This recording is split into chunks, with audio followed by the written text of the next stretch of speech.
Pronto. Então vamos fazer a leitura do Salmo número 5. E eu queria fazer, como estamos no culto no lar, né? Queria fazer daquela forma compartilhada, certo? Onde cada um lê um versículo, tá bom? Aí eu posso começar, depois vai andando aqui à minha esquerda, né? Com Lázaro, David e assim em diante. Então vamos lá. Salmo 5, da introdução lá em cima. Ao mestre de canto para flautas, Salmo de Davi. Dá ouvido, Senhor, às minhas palavras e acode ao meu gemido. Atenta para o meu grito de socorro, meu Rei e meu Deus, pois é a ti que imploro. De manhã ouves, Senhor, o meu clamor. De manhã te apresento a minha oração e aguardo com esperança. Pois tu não és Deus que se agrade com a iniquidade, e contigo não subestime o mal. Os arrogantes não permanecerão à tua vista. Aborreces a todos os que praticam a iniquidade. Tu destrói os que proferem mentira. O Senhor abomina ao solidário e ao fraudulento. Porém eu, pela riqueza da tua misericórdia, entrarei na tua casa e me prostrarei diante do teu santo templo, no teu temor. Senhor, guia-me na tua justiça por causa dos meus adversários. Endireita diante de mim o teu caminho. Nos lábios deles não há palavra confiável. Suas mentes só tramam destruição. Suas gargantas são um túmulo aberto. Com suas línguas enganam sutilmente. Declara os culpados, ó Senhor, caiam por seus próprios planos. Rejeita-os por causa de suas muitas transgressões, pois se rebelaram contra ti. Mas Regozijem-se, todos os que confiam em ti. cobrem de júbilo para sempre, porque tu os defendes, e em ti se gloriem os que amam o teu nome. Pois tu, Senhor, abençoas o justo e com escudo servas da tua benevolência. Amém. Salmo bem bonito, né? E é um salmo que nos ensina como clamar a Deus por justiça, certo? Esse foi o título que eu dei, né? Para esse salmo, para esse sermão, clamando a Deus por justiça. Isso é muito importante porque nós passamos injustiças nessa vida, né? E muitas vezes a gente não sabe muito bem como reagir diante disso. Às vezes uma reação que a gente tem é: por que Deus comigo? Sempre eu, né? É sempre assim, sempre acontecendo comigo. Por que isso acontece? E às vezes ficamos chateados ou desiludidos. Mas aqui nós vemos Davi passando sim por dificuldades, como ele passou ao longo de toda a sua vida, mas tendo uma oração de confiança diante de Deus e clamando por justiça. Por isso que o Salmo ele é um livro bem interessante para a gente aprender a como orar a Deus, né? Há uma frase de um pastor, se eu não me engano é o pastor Luiz Saião, pastor batista. Ele diz que o livro de Salmos é o único livro da Bíblia que a gente aprende a falar com Deus, né? E os outros é Deus falando conosco. A gente aprende de Deus lendo os outros livros, mas aqui, apesar da gente também aprender muito sobre quem é Deus, nós vamos ver aqui vários aspectos a respeito de Deus, nós também aprendemos a como orar a Deus. Isso é muito importante, porque oração geralmente tende a ser negligenciado no nosso dia a dia, né, nas nossas correrias, e às vezes a gente não sabe muito bem como fazer. Ou caímos em alguns chavões, ou então caímos em algumas rotinas que se perdem ali, né, no meio da oração, e a gente não desenvolve um movimento proveitoso de oração, como deveria ser, um deleite diante de Deus aqui, certo? E é isso que nós vamos estar vendo hoje. Antes, deixa eu falar um pouco dos aspectos históricos culturais de Salmos, né? O livro de Salmos, ele possui diversos autores. O principal é Davi, ele escreveu 73. Aí nós vemos Asaf escrevendo 12, os filhos de Corá escrevendo 11, Emã e Etã, cada um escreveram 1, Moisés, Salomão, e tem 49 hinos que são anônimos, nós não sabemos quem escreveu. Quando a gente tenta ver quando é que esses hinos foram juntados, se percebe que provavelmente foram feitos após o exílio babilônico, em 5 grandes seções. Então, na verdade, o livro de Salmos é como se ele fosse 5 livros, né? Então eles vão ter essa divisão, que é o que a gente vai seguir ao longo aí dessa grande jornada. Que meu desejo é conseguir expor 155 salmos. Então vai ser, 150 salmos. Então vai ser uma longa caminhada, certo? E nos salmos nós vamos ver variados tipos de salmos acontecendo. Desde um salmo de lamento, como esse tipo aqui que a gente acabou de ler, né? Como salmos de exultação. E aí vamos ver salmos lá, o salmista questionando a Deus em dúvidas, né? Talvez uma crise de fé, e outros com raiva, né? E nós vamos ver vários tipos de salmos ao longo dessa caminhada, certo? Cada uma dessas divisões que a gente vê dentro dos livros dos salmos, eles terminam, cada um desses livros, com a expressão: bendito seja o Senhor, Deus de Israel, de eternidade a eternidade. Amém e amém. E o Salmo 1 e 2, eles vão servir como uma grande introdução aos salmos como um todo. E o Salmo 146 aos 150, que são os últimos, vão servir como retumbante final, né? Onde se louva a Deus e engrandece a Deus pelos seus feitos e a sua glória. De forma que a gente pode perceber que os salmos ele possuem um certo propósito. O propósito dele é mostrar o Deus que ouve o nosso lamento e o transformará em louvor. Isso aqui é muito interessante, porque nós estamos vendo um povo que está compilando e organizando esses livros após o exílio babilônico. Então eles passaram por grandes dificuldades. Então os primeiros livros, a ênfase está nessa lamentação, nesse pedido por justiça, intervenção divina. E no final há o agradecimento a Deus pela graça que Ele está derramando, né? Isso faz parte também da esperança cristã, onde nós passamos dificuldades nessa terra, mas também vemos a mão de Deus intervindo e nos levando para esse caminho. Tá bom? Bem, dito isso, falta dizer que nós estamos então dentro do livro 1 dos Salmos, né, que vai do capítulo, de número 1 ao número 41, certo? Do Salmo 1 ao Salmo 41. E nós estamos vendo um tipo de salmo que é o tipo de lamento, né? No caso aqui é um lamento mais individual, mas tem de vários outros tipos, como de ações de graça, de entronização, de peregrinação, um salmo real, de realeza, né? Um salmo de sabedoria, como é o Salmo 1, e também salmos impecatórios, né? Que é realmente dessa raiva, destrói ele, Senhor, né? Então é um salmo mais coberto de ira, certo? De raiva, né? De indignação. E nós vamos vê-los também posteriormente. Então, vamos lá para os salmos. O primeiro aspecto que eu quero mostrar aqui é a insistência súplica de Davi. Davi, ele não tem medo de insistir diante de Deus. E veja só como ele vai dizer do Salmo 1, do verso 1 ao verso 3 aqui do Salmo 5. Ele diz assim, né? Começando lá na introdução: ao mestre de canto para flautas, Salmo de Davi. Isso é muito interessante, né? Porque ao se ter aqui flautas, isso quer dizer que Davi ele não está simplesmente orando por orar, mas ele percebeu que essa sua composição é realmente para demonstrar o coração dele, né? E a música ela ajuda muito nisso. Então ele escolheu flautas, que seria um timbre mais agudo, por assim dizer, né? Para trazer esse aspecto talvez de angústia, de dificuldades, né? Então são sons mais estridentes, típicos da flauta, principalmente as flautas daquela época eram flautas menores. Então não daria para alcançar um tom grave, né? Pelo que eu imagino, já que tom grave teria que ser uma flauta gigante, tipo um fagote, né? Mas não tinha fagote nessa época, obviamente. Então, provavelmente são sons mais agudos, tentando simular essa dor que muitas vezes a gente sente na alma. E ele começa então o seu clamor no verso 1. Diz assim na versão nova Almeida atualizada: dá ouvido, Senhor, às minhas palavras e acode ao meu gemido. Então há um apelo de Davi aqui: me escuta, Senhor, tá vendo? Estou gemindo aqui, me acuda, né? Escuta, Rei meu e Deus meu, a minha voz que clama, pois a ti eu imploro.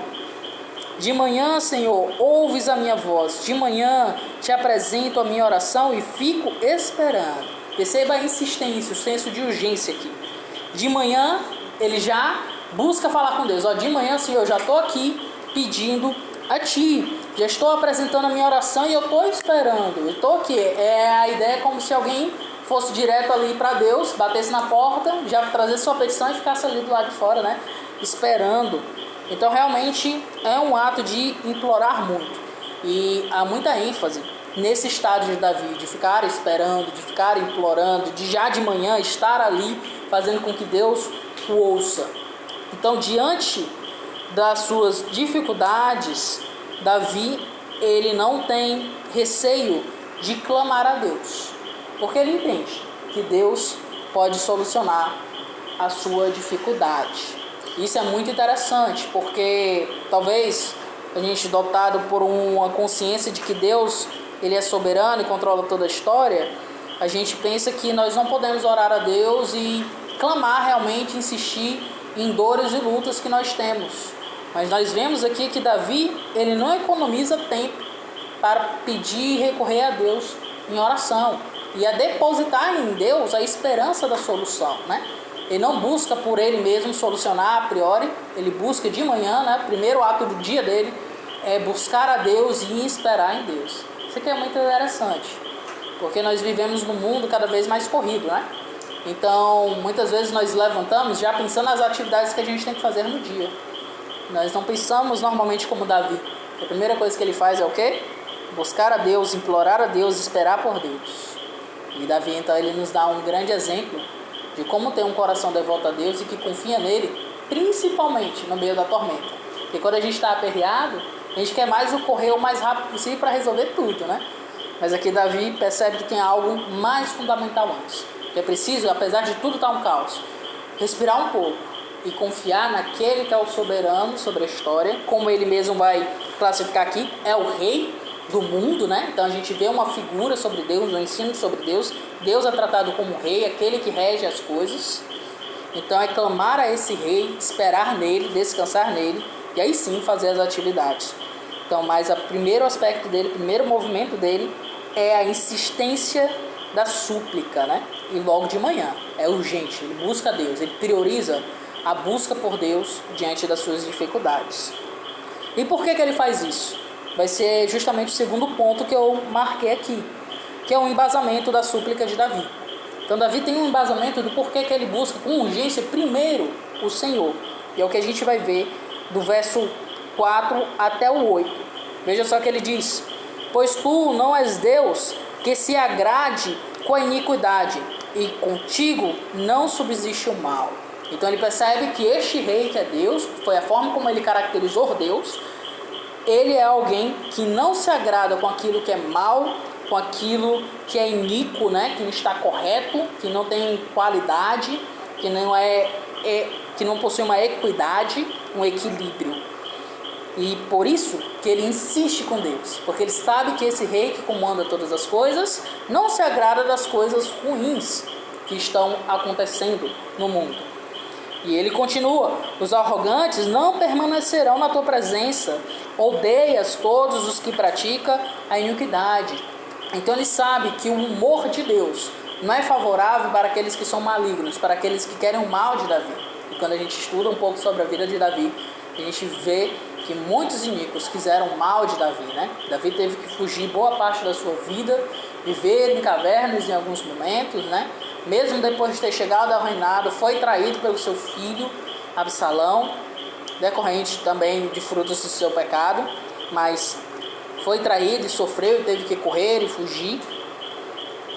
E Davi, por essa experiência prática, entende que Deus cuida dele. E entende que esse rei não se agrada com aquilo que é mal. E por isso ele pode clamar a Deus, entendendo que Deus intenta o bem, né? Foi que a gente orou no começo aqui da nossa reunião, entendendo que a vontade de Deus é boa, perfeita e agradável. Que Deus, ele não se agrada do mal. É isso que Davi está classificando aqui para nós. E ele continua no verso 6. Tu destróis os que proferem mentira. O Senhor abomina o sanguinário e o fraudulento. Então ele demonstra uma face de Deus real na ação dele de reger o mundo, que é o de destruir esses que proferem a mentira, esses que estão voltados para o engano.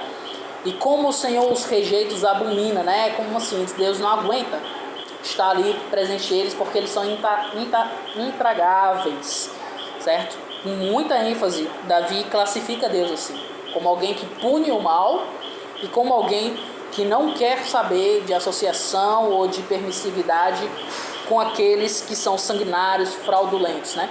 Perceba como é que ele está caracterizando aqueles que o perseguem. Não é simples incômodos, mas são pessoas que querem a morte, né? São pessoas que estão mentindo, que estão fraudando a verdade, estão talvez o difamando aqui dentro desse contexto desse salmo. E por isso que Davi busca a Deus. E eu acho isso incrível, porque muitas vezes quando coisas assim nos ocorrem, nós queremos buscar a força do braço, né? Nós queremos a resolução por nós mesmos. Mas Davi nos mostra aqui que a insistência dele de manhã não é para resolver por ele mesmo essas questões, mas é clamar ao Rei soberano sobre todas as coisas, que julgue o seu caso, que o socorra, que o acuda, que ouça a sua oração e se livre desses ímpios que o estavam importunando e gerando esses gemidos, essas dores na vida. E ele continua no 7 e no 8. Eu, porém, pela riqueza da tua misericórdia, entrarei na tua casa e me prostrarei diante do teu santo templo, no teu temor. Então ele se diferencia dos iníquos. Veja, existem essas pessoas que vivem dessa forma, estão me importunando e a ti estou clamando, mas eu sou diferente deles, Senhor. Não porque eu sou o bambambam, né, como a gente fala aqui, mas por conta da tua misericórdia, eu sei que eu posso estar em tua casa, que eu posso me prostrar, e ali eu lhe reverencio, eu demonstro a minha devoção a ti com temor, que é uma palavra que a gente usa muito para mostrar o princípio da sabedoria, que é temer a Deus, é considerar a existência de Deus como guia para a nossa vida prática, né? Porque se a gente remove Deus, então tudo se torna permitível para nossas práticas. Vale a pena ser fraudulento, ser sanguinário, ser mentiroso, né? Ser corrupto, desde que eu ganhe benefícios nessa terra. Como diz o apóstolo Paulo lá em Coríntios, né? Se Cristo não ressuscitou, comamos e bebamos, porque amanhã morreremos. E o iníquo, ele segue isso na vida dele. Ele busca fazer o que ele quiser, às vezes querendo demonstrar sinais de virtude ou não, a fim do próprio benefício. Mas aqui a busca de Davi é por um temor santo e uma devoção santa diante de Deus. E é por isso que ele pode clamar assim. E isso serve de estímulo para nós, né? Temos que ser pessoas assim, se quisermos também clamar por justiça. O verso 8. Senhor, guia-me na tua justiça por causa dos meus adversários. Endireita diante de mim o teu caminho. E aqui uma oração pela santificação dele, para que esses combates com os inimigos, os adversários, não o façam sair do caminho do Senhor. Isso é interessante, porque é uma tentação real que a gente passa quando vem as grandes dificuldades. É de largar a comunhão com Deus, as coisas que é de imediato contato com o Senhor, como o culto, né, como a oração, a leitura da Bíblia, por conta dessas dores e angústias que a gente passa. Mas aqui o clamor de Davi continua pedindo para que o Senhor sirva e continue esse trabalho de o guiar, de o direcionar, endireitar, né? Então ele clama pela intervenção de Deus, entendendo que essa postura que ele tem não é fruto da grandeza dele, mas é fruto da misericórdia e da regência desse Senhor, desse Deus que também é o seu Rei, a quem ele clama com insistência. E aí a gente chega no último ponto do meu sermão aqui, que é o clamor por justiça de Davi, né? Tendo esse embasamento, mostrando esse senso de urgência, essa prioridade que ele dá a Deus, ele chega então nos últimos versos, do 9 ao 12, dizendo assim: porque na boca dos meus adversários não há sinceridade. O íntimo deles está cheio de crimes. A garganta deles é sepulcro aberto e com a língua lisonjeiam. E aqui, para quem já leu Romanos, tem Romanos aí na mente, vai lembrar a citação de do apóstolo Paulo, citando Davi aqui, né, no caso, falando sobre a depravação total. Esse é o iníquo, que é totalmente depravado, né? O que essa doutrina quer dizer? Ele é alguém que por si só nunca quer buscar a Deus, não quer seguir os caminhos de Deus, mas vive de uma forma falsa, de uma forma mal cheirosa, né? Esse sepulcro aberto, que muitas vezes era bonito por fora, era decorado, mas se você enterrou uma pessoa lá dentro, não colocou a pedra, né? Não vendou aquele sepulcro, o fedor ia se espalhar e seria uma coisa assim intragável de estar presente, combinando com o que ele disse no versículo anterior, que o Senhor abomina o iníquo, né? E então ele mostra que essas pessoas que não têm temor a Deus, como ele tem por conta da misericórdia de Deus, são dessa forma, sem sinceridades, mas na verdade estão repletas de crimes, às vezes ocultadas, mas são criminosas, né? E são pessoas assim que buscam religiosidade, que pode ter uma beleza na sua forma externa, mas por dentro está podre, está realmente algo maligno. Essa associação, né, de podridão com essa insinceridade. Declara-os culpados, ó Deus, que eles caiam por seus próprios planos, rejeita-os por causa de suas muitas transgressões, pois se rebelaram contra ti. Então ele está clamando para que esse rei execute o juízo mesmo. Isso aqui para nós é muito forte, né? Porque nós aprendemos com Cristo que não devemos odiar o inimigo, devemos amá-lo. Mas aqui também com Davi nós temos o aspecto de clamar pela justiça de Deus, de entregar nas mãos de Deus a vingança, como o apóstolo Paulo diz. Então é diante de Deus que a gente externaliza os nossos gemidos e clamor, entende? Não é pela força do nosso braço. E isso eu penso que, principalmente para o ano atual, né, o perfil que a gente vê hoje no Brasil se torna muito importante. Porque os evangélicos brasileiros muitas vezes pensam que pela sua força, pela sua prática, eles podem resolver todos os problemas do Brasil, né? Então, eu me lembro quando eu estava numa igreja mais na pentecostal, tinha a ideia de você marchar em volta dos locais, né?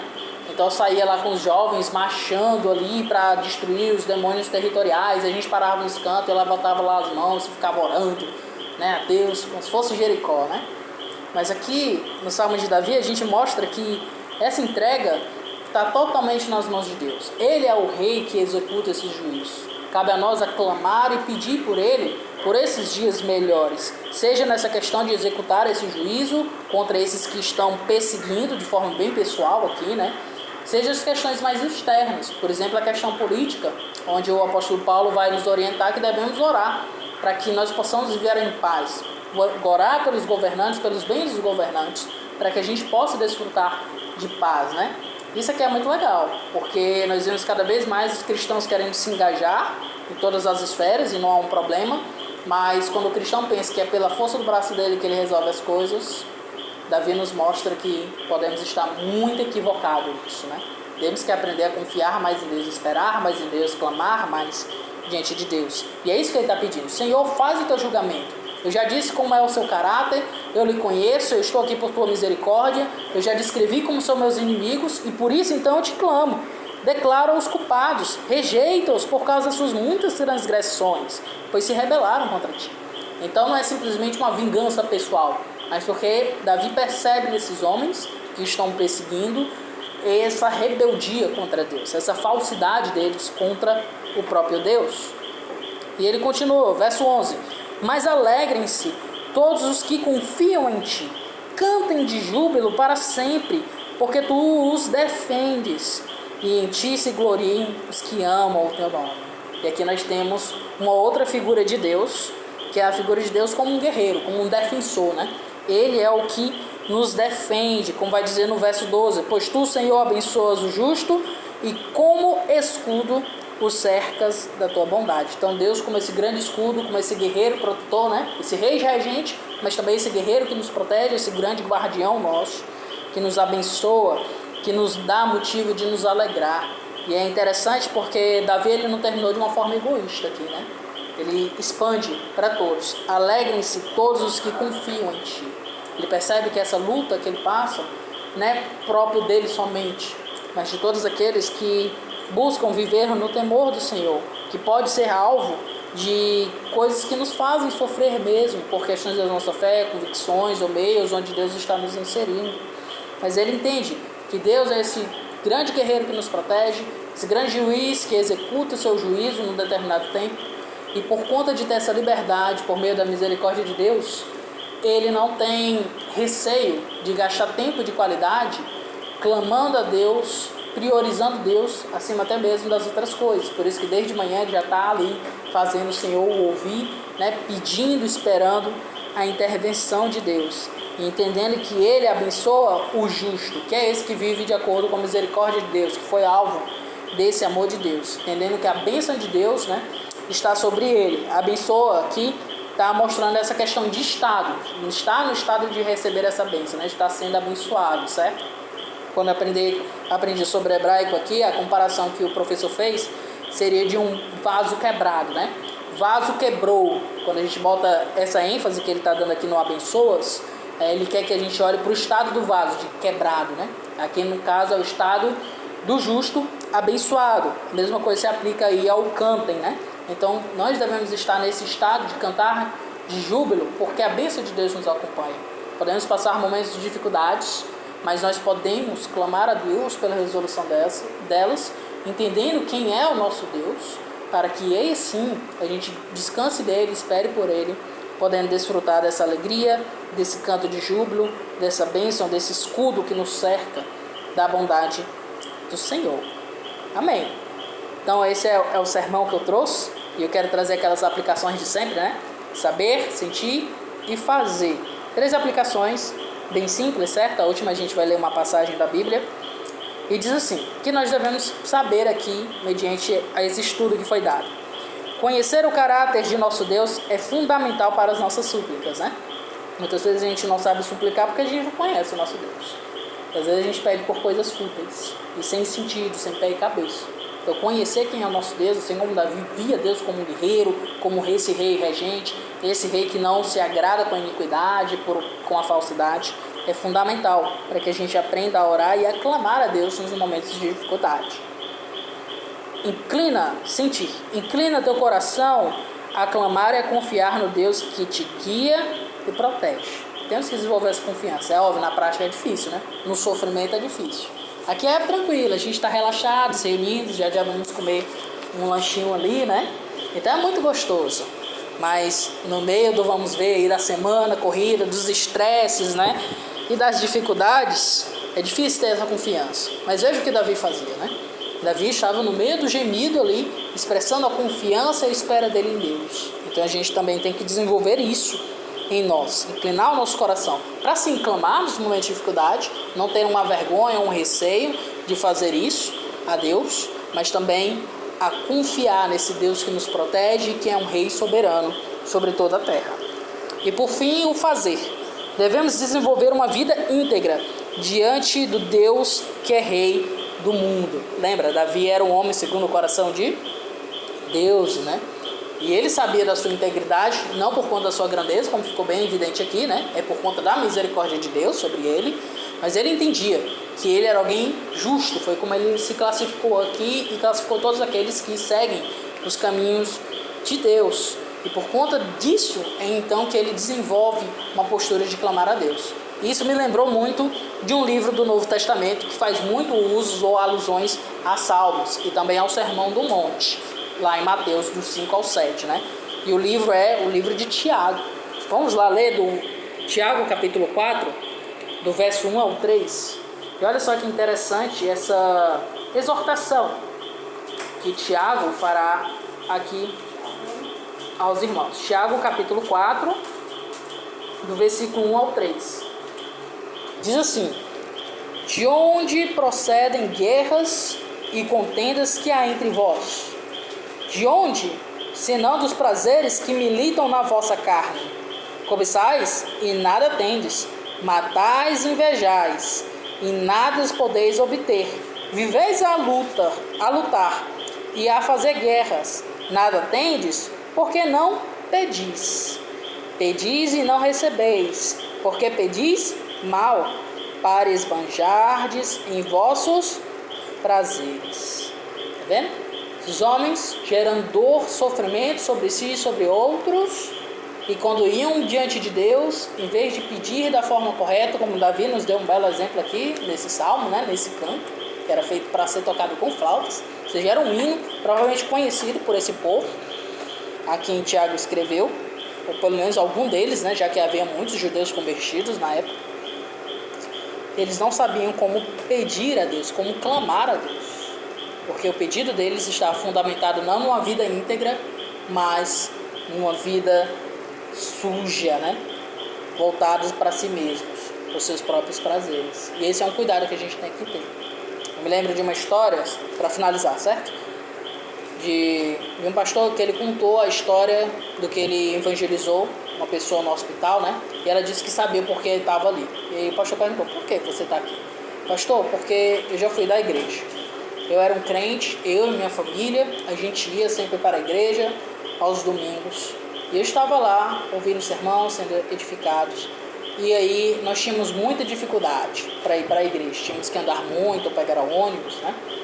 E eu orava a Deus para que Ele me desse um carro. Me abençoasse com um carro, porque nós realmente estávamos precisando para ir para a igreja, para outras questões também.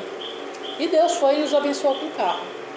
E pastor, esse carro foi a minha desgraça. Porque depois que eu recebi o carro, alguns domingos, eu olhava assim e dizia, não, vamos visitar os nossos familiares.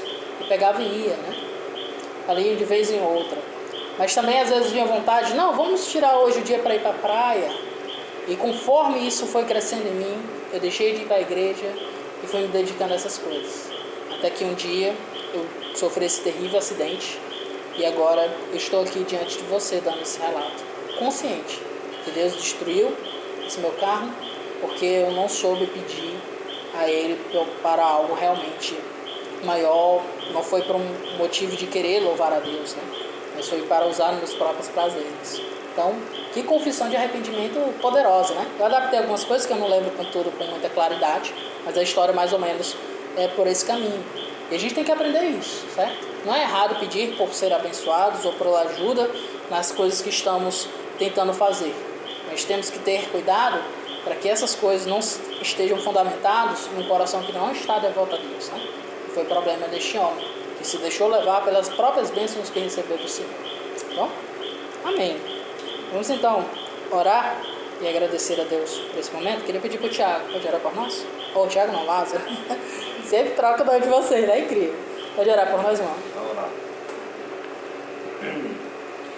Deus, obrigado, Senhor, tudo pela semana, todas as coisas boas que chegaram até a nossa vida essa semana, pelas coisas que nós entendemos como ruins também. Tudo, Senhor, vem do Senhor para nos ensinar, para sabermos que o Senhor é Deus. Tudo vem para aprendermos que o Senhor é o Deus de honra, que tudo está em tuas mãos, que o Senhor é soberano, que as coisas não acontecem aleatoriamente. Obrigado, Senhor, pelas nossas famílias, por todas as pessoas que vieram a esse ajuntamento aqui, Senhor, a esta casa. Obrigado pela vida do pastor. O Senhor tem nos abençoado muito através dele e da sua família. O Senhor tem nos concedido, Senhor, muito conhecimento da tua palavra, através dele, nas ministrações, nos ensinos. O Senhor tem sido muito bom conosco. Nós temos um coração nesse momento muito grato, Senhor, por tudo que o Senhor tem feito, Senhor, na nossa vida, na vida da igreja, na vida da congregação. Queremos te agradecer pela mensagem, porque ela nos alimenta, ela nos enche, nos capacita, nos subsidia, Deus, a fazer aquilo que é certo na hora que nós estamos, como Davi e tantos outros homens estiveram, Senhor, em momentos de luta, de turbulência. A tua palavra, Senhor, é nossa espada, a tua palavra, Senhor, nos ajuda a como agir. Nós queremos, meu Deus, te agradecer pelas pessoas que estão se recuperando das doenças, das dificuldades, meu Deus, das mazelas, meu Deus, do nosso corpo. Te agradecer por aqueles que têm conseguido emprego, sustento, e por aqueles, ó Deus, agradecer aqueles que têm um coração esperançoso em Ti sempre, seja em qual situação estejam vivendo. Obrigado pelo alimento, obrigado, Senhor, pela comida que o Senhor vai nos conceder logo mais. Nós temos nesse momento só que te agradecer por tudo. Em nome do Teu Filho amado Jesus Cristo. Amém. Amém.